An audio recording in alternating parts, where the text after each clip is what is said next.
پھر آپ کے سامنے ایک نئی پریزنٹیشن لے کے حاضر ہیں. جیسا کہ آپ اسکرین کے اوپر دیکھ سکتے ہیں کہ ٹاپک آج کا انڈیا پاکستان ریلیشنز. اس حوالے سے ہم ایک بڑا یونیک اینگل لے کے اس سوال کو دیکھیں گے اور اس میں اوور آل بھی آپ کو انڈیا پاکستان ریلیشنز کے بارے میں پتہ چلے گا. اور یہ انٹرنیشنل ریلیشنز کے حوالے سے سوال ہے.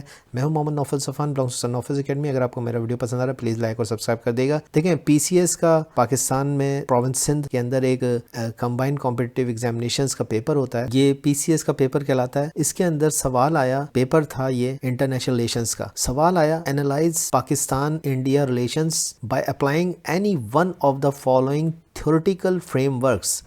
اب یہ theoretical frameworks international relations کے ہیں. آپ جانتے ہیں ریئلزم اور دوسری طرف لبرلزم، یعنی کہ وہ یہ کہہ رہا ہے کہ پاکستان اور انڈیا کے جو تعلقات ہیں ان کو یا تو آپ ریئلزم کے حوالے سے دیکھیں کہ کس طرح سے تھے، یا آپ لبرلزم کی تھیوری کے حوالے سے اس کو دیکھیں کہ کیسے تھے یا کیسے ہیں. دیکھیں ریئلزم کے پوائنٹ آف ویو کو انٹرنیشنل ریلیشنز میں ریئلزم کی بات کی جاتی ہے تو دراصل ریئلزم یہ کہتا ہے کہ یہاں پہ انارکی ہے اور آپ کسی دوسرے کے اوپر ٹرسٹ نہیں کر سکتے، اور جب آپ کسی پہ ٹرسٹ نہیں کر سکتے تو اپنے بچاؤ کے لیے آپ پاور کو حاصل کرتے ہیں، ایک دوسرے کے اوپر قابو پانے کی بات کرتے ہیں. یا اب اسی چیز کو اگر آپ انڈیا پاکستان کے ریلیشنز کے حوالے سے دیکھیں کہ اگر انڈیا پاکستان ایک دوسرے پہ بھروسہ نہیں کر رہے، ایک دوسرے کو ایک اپنا دشمن جانتے ہیں اور پاور حاصل کرنے کی دوڑ میں لگے ہوئے ہیں کہ انڈیا پاکستان پہ بھروسہ نہیں کرتا، پاکستان انڈیا پہ بھروسہ نہیں کرتا، تو ایسی صورتحال کے اندر دونوں ملک کیا کریں گے؟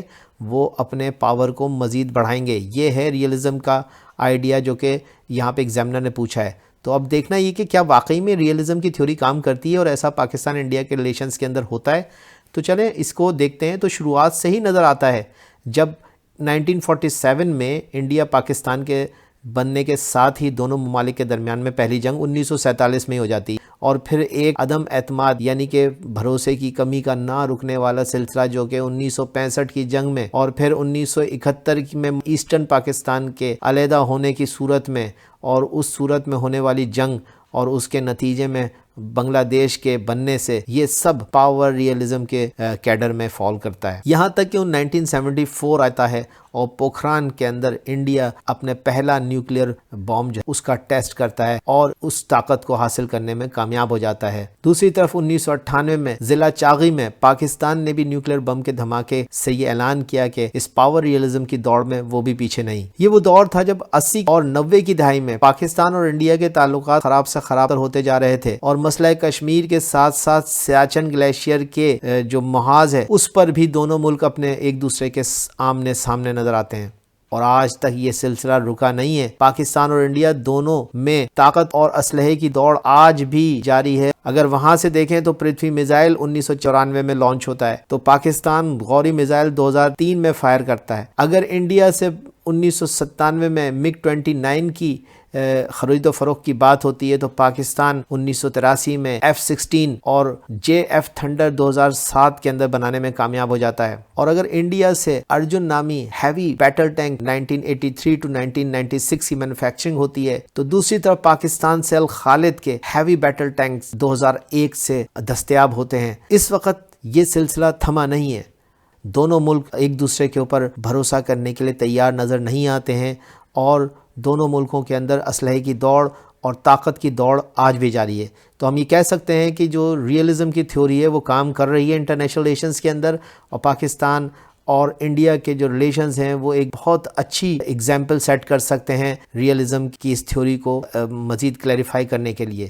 اب اگر ہم لبرلزم کے حوالے سے دیکھیں تو لبرلزم آپ جانتے ہیں کہ لبرلزم میں آپ ہمیشہ اعتماد کی بات کرتے ہیں.